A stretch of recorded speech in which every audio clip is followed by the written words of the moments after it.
Yeah, so another pair here we got in here. They were jumping into some Berkshires here. We got 26 litter Berkshires, be January Berkshire Gilts. They'd be Secret Stash on the top side, Kicking Rocks, whatever it takes on the bottom side. So the whatever it takes sow, Grand Dam here would have been would be our foundation sow. She'd be Grand Dammed off the chain and all of our good stuff. I guess that's what we've built around.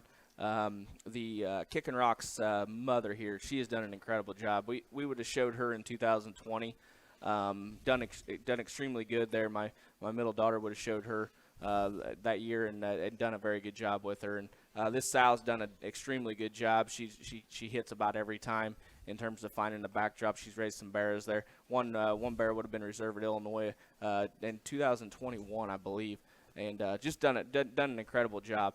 In terms of what we got here, Secret Stash, Kicking Rocks, whatever it takes, a couple Berkshire Gilts, and you're going to see two more of them, but I think there's 4 of them in this sale out of this litter, and they're all 4 very, very high quality, I think. I think if I'm not mistaken, that was the year that, no pun intended, you made me kick rocks quite a few times. Yeah, I'm hoping 21 was the right year. I'm terrible. Remember, I just know she had a bear that was reserved at Illinois. I think it was 21. Well, that sow was. If I'm honest to gosh, think I remember that sow, but Burley. What do you want to say? Are these Januaries? Jan ones.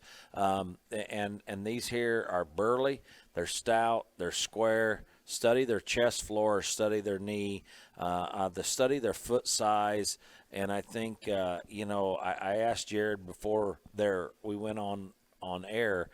How's the other 2 look? And he says they're good too. And so I'm anxious to see the other 2 because of the simple fact is, when you want to see Berkshires that look like show gilts, but on the other hand look like sows, these right here are the epitome of what that statement is. And so they come from, gosh, I mean, if I remember that gilt right, she freaking kicked my butt. Yeah. Oh yeah, he says. I don't know. Yeah.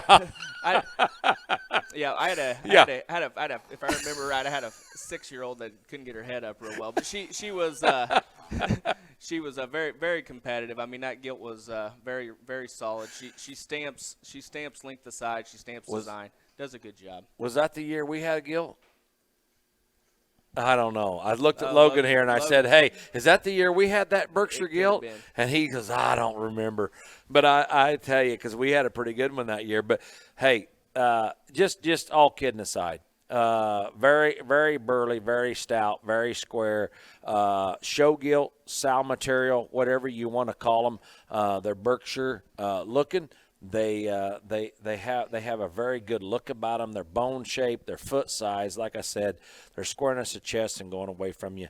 Study this pair of gilts. I'm anxious to see the next pair of these litter mates because I think they were just come at us as at random because that's what I'm just going on what Eric told me, and they come at random. So I'm anxious to see the other 2, but center cage, bone, foot.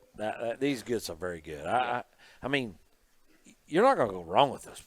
No, there's 4 gilts in this deal. We're offering them all. They, I would say, and Eric and I have talked. I mean, I'd say gilt wise, we actually would have sold a couple littermate Barras, and they found extremely good homes on our last internet sale.